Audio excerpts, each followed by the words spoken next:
ఖమ్మం జిల్లా తల్లాడ ఎన్కూర్ మండలంలో కాంగ్రెస్ ఎంపీ అభ్యర్థి రామసహాయం రఘురామరెడ్డి రోడ్ షో నిర్వహించారు.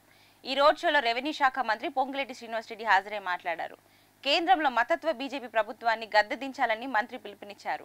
రానున్న పార్లమెంట్ ఎన్నికల్లో కాంగ్రెస్ ఎంపీ అభ్యర్థులను అత్యధిక సీట్లు గెలుచుకోవడం ఖాయమని ఆయన జోస్యం చెప్పారు. మండు టెండన సైతం లెక్క చేయకుండా ఇప్పుడు సుమారు రాత్రి 9 అవుతుంది. వేలాదిగా ఈ కార్యక్రమానికి హాజరైన నా కుటుంబ సభ్యులందరికీ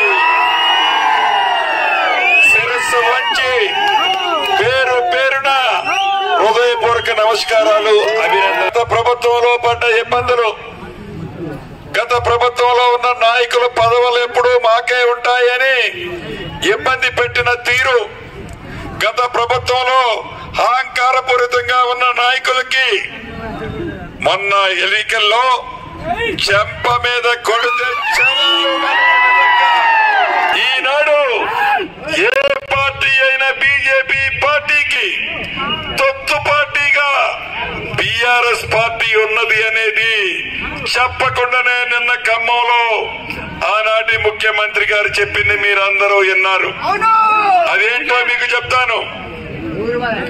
ఖమ్మం నడి ఒడ్డు మీద మాజీ ముఖ్యమంత్రి గారు కేసీఆర్ గారు అన్నారు, మీరు నామా నాగేశ్వరరావు గారిని గెలిపిస్తే మంత్రిని చేస్తాను అన్నాడు.